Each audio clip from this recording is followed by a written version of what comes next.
Olá amigos, mais uma vez estamos juntos no nosso projeto Compartilhar. Seja bem-vindo para esse momento de encontro. Que Deus abençoe para você, para mim, para todos nós essas oportunidades de expandirmos aí as nossas reflexões, olhando para as histórias bíblicas que Deus deixa registradas para nós no Antigo Testamento.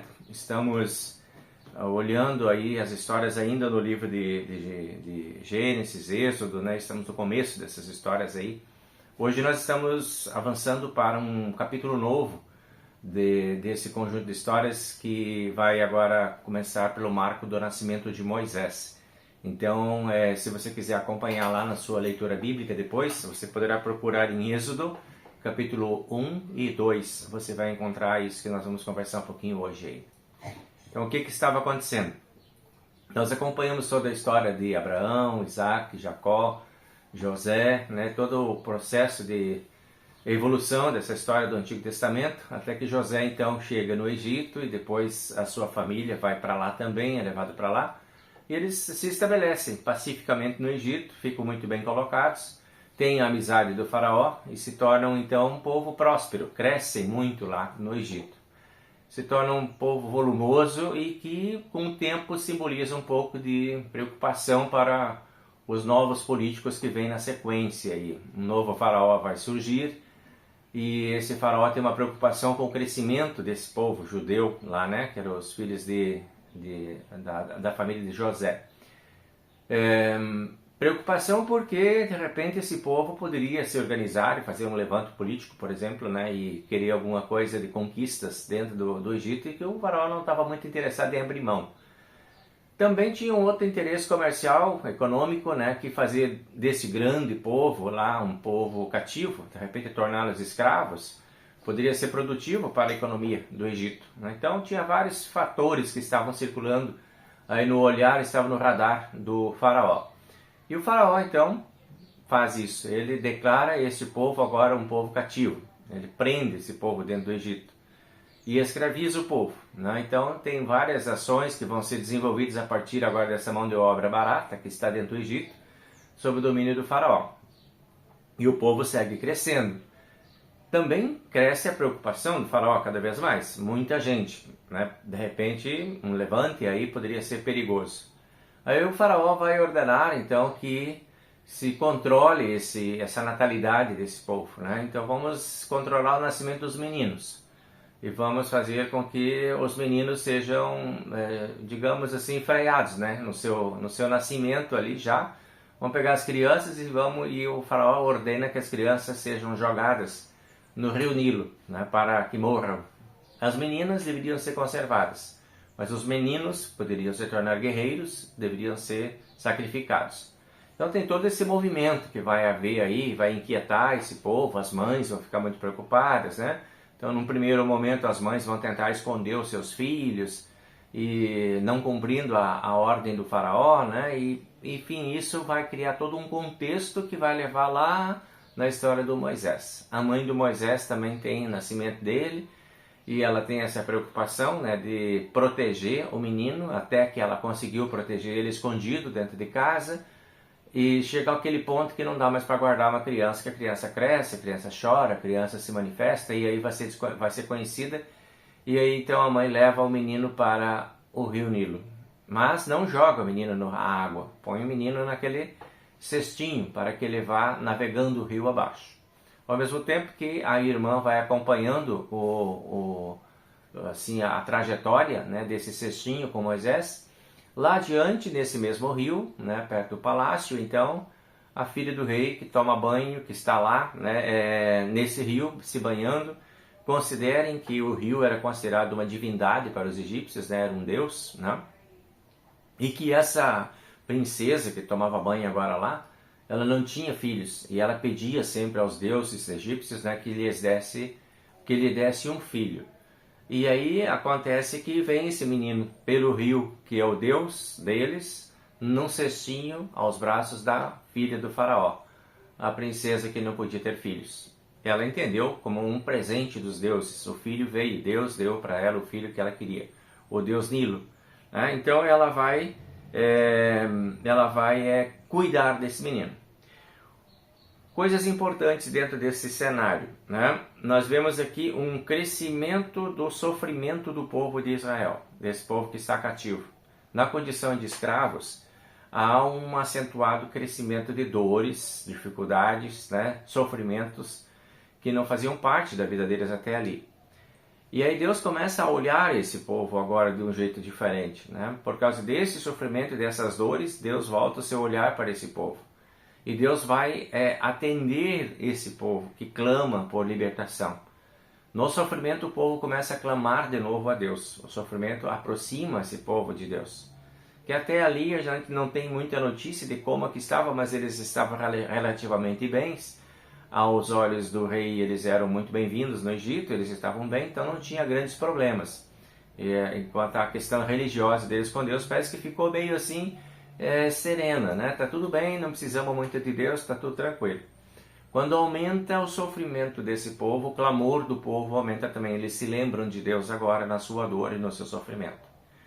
Bem importante esse ponto da história, porque essa é uma das finalidades, quem sabe, do sofrimento, né? Chamar o povo para perto de Deus. Não que a gente possa ou deva ensinar e entender que todo sofrimento e dor é uma imposição divina, um castigo divino. Não, a Bíblia não nos autoriza a falar sobre isso, a pensarmos assim. Tá?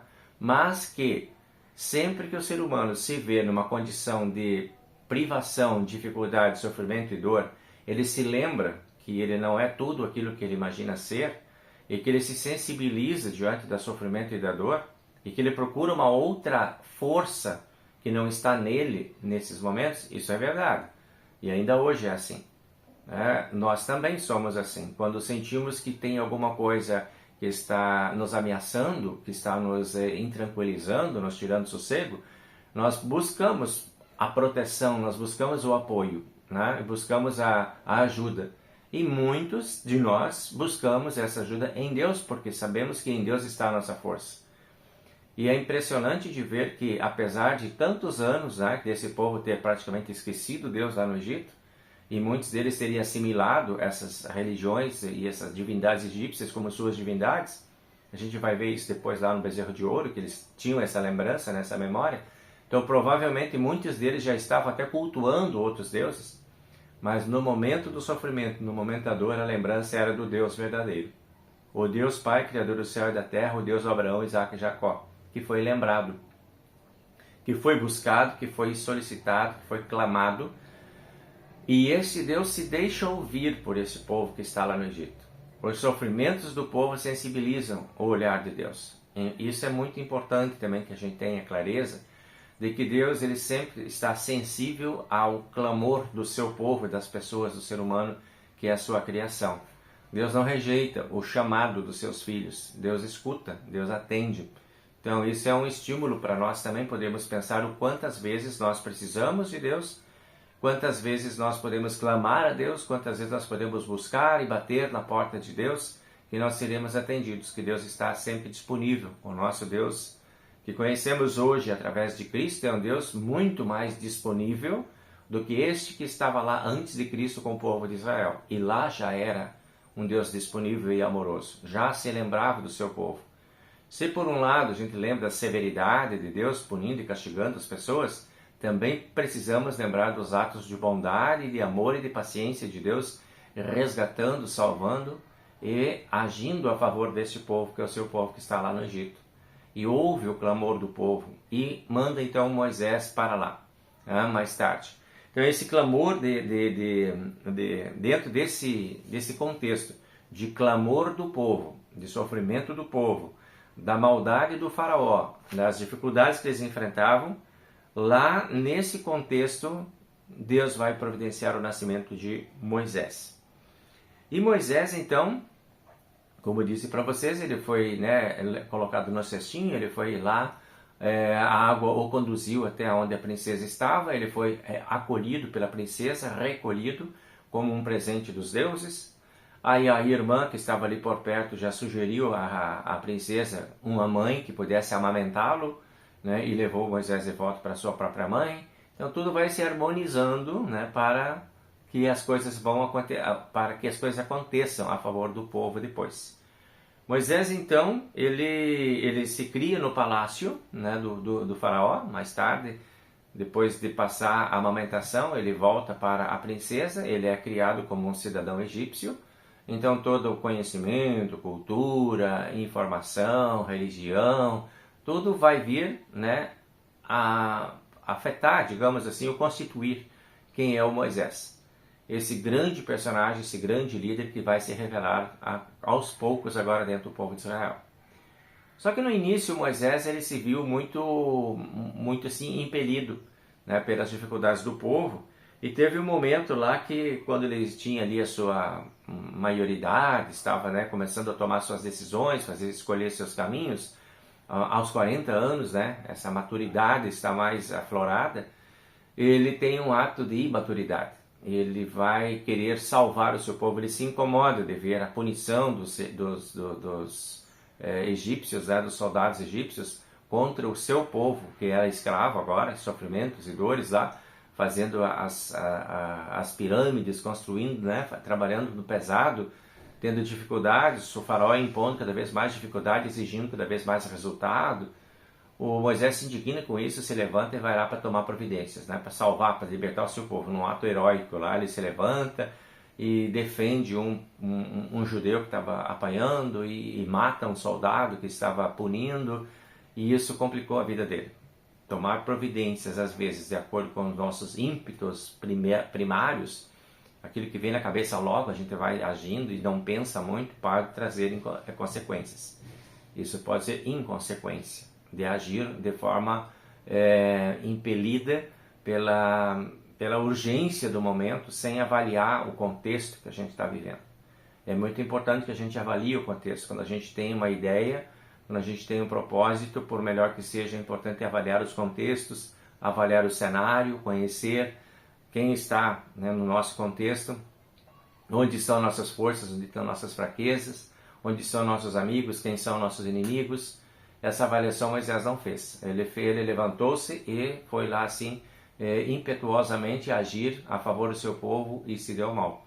Matou o egípcio e teve que fugir de lá. Não pôde mais ficar porque a revolta, né, do sistema contra ele foi grande. O faraó começa a persegui-lo e ele acaba tendo que sair de lá. Aos 40 anos, no pleno vigor, onde ele se achava mais poderoso, mais completo, mais pronto para tudo, deu um fracasso na vida dele, né? Porque não era ele que tinha que fazer aquilo, não era a vontade dele, a força dele, a criatividade dele, a iniciativa dele, tudo que era de bom que ele tinha, precisava ser colocado isso na mão de Deus. Tive que conversar com Deus sobre esses propósitos, né? Esse é um outro ponto importante aqui. Quando você tem uma grande ideia, quando você tem um grande projeto, um grande desejo, leva isso e discute com Deus, especialmente se esse grande projeto envolve o povo de Deus. Então você vai lá e conversa com Deus, se aconselha com Deus, pede o tempo certo, porque Deus te deu o tempo certo, as orientações certas para saber como você precisa proteger, para zelar pelas coisas que são de Deus. Isso muitas vezes a gente vê acontecendo, por exemplo, quando a gente tem uma eleição de uma diretoria dentro de uma comunidade, né?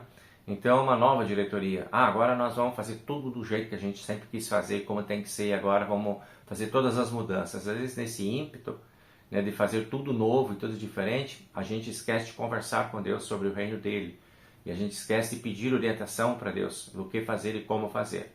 Assim também, quando chega um pastor novo numa comunidade lá, e vou fazer todas as mudanças aqui sem ter conversado com o povo, alinhavado, estudado o cenário, né, sentido como é que é aquele movimento que está ali em volta dele, pode estar se dando mal.